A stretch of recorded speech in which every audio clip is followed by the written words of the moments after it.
Hello, everyone, and welcome to this edition of Better Life. Today, we're discussing a subject that probably applies to any and everyone. It's rediscovering your potential. Now, this may fit our more mature audiences today because if you have lived any length of time, it sometimes helps to make mid-course adjustments and to tweak the quality of the output of our lives. In other words, are we really reaching our true worth in what we're capable of attaining, and how can we assist others in making their lives better? So, with that being said, let's get into it right now. Better Life with Drew Jackson is a podcast that exposes some of the underlying life issues that can hinder progress and furnish insight into how we can all move forward in spite of challenges, enjoy and appreciate success at any level, and have more meaningful relationships. This is Better Life with Drew Jackson. Let's start with a good definition of potential. It's defined by the Oxford Dictionary as latent qualities or abilities that may be developed and lead to future success or usefulness. Now ask yourself this question: what do I really enjoy, or what am I good at? The first step in identifying our potential is to locate what we like to do, whether it's a hobby, work, or even a desire. What kind of work do you tend to volunteer for even when you're not paid for it, simply because you love doing it?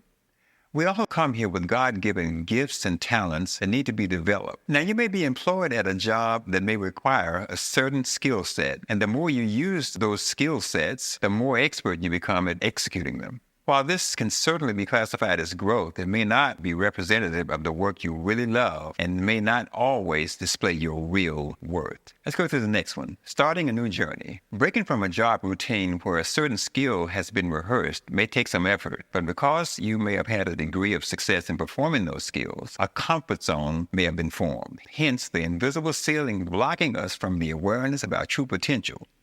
Knowing this, as we start our new journey of discovery, it's important that we are intentional in seeing it through. Why is this? Because the removal of any safety net, real or imagined, may propose a challenge to overcoming our current position, which brings us to number 3. Number 3 is forging ahead in spite of challenges. Now, whenever we start a new direction in life, challenges will inevitably arise. Regardless of our ability, using and finding paths for new skill sets can sometimes sustain resistance. It is in these times that our resolve to reach our goal must become stronger than ever. The joy of what is before us will motivate us to stay the course until we can obtain the reward that this new journey will bring. Stay the course. Let's get to number 4. Number 4 is retooling. An interesting fact is that when we begin to explore potential talents and gifts, sometimes adjustments may be needed to sharpen them. One of the ways that we can achieve this is by retooling.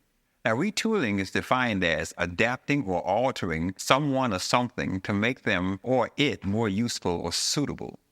There are countless cases of successes where retooling has been used, such as people going back to school, sharpen their skills to fit current demand, or taking jobs to road test talents dreamed about but seldom used. Mid-course adjustments like these has helped countless individuals move into their desired areas of vocation. Let's go to number 5, letting go of the familiar. One of the hardest things to do when you discover that moving into new areas of potential is possible is overcoming the fear of letting go. Now, you may ask, letting go of what? Well, let's look at a couple of things that could prevent us from moving forward. Let's start with this: toxic behavior or connections that may keep you weighted down. Sometimes we can have relationships that keep us going around in circles and maybe going totally in an opposite direction from where we need to go or where we even want to go. And I hate to have to be the one to tell you, but sometimes we have to cut ties with even some of our best friends or closest associates if they're going in an opposite direction and causing toxic behavior in our lives. Let's go to the next one: bad habits or abusive situations. I remember a time in my life where I smoked up to 2 packs of cigarettes a day. It's hard to believe right now. And I went to a physician and he told me, son, if you don't stop smoking, you're going to be dead by the time you're 30. Well, some things get your attention and that did. So if there are bad habits that are trying to hold on to you, or abusive situations to where you're destroying yourself and you need all your faculties working at 100 to accomplish your goal, if you're going to do it in a right and proper way. Just a hint, bad habits and abusive situations, get rid of them. Maybe there's a work atmosphere that constantly mortifies your inspiration and motivation, or the attitude of thinking that your current situation can never change and giving in to those thoughts and others like these. To cover all bases, many people have been in similar situations and used the discomfort as motivation to take a leap of faith into something better.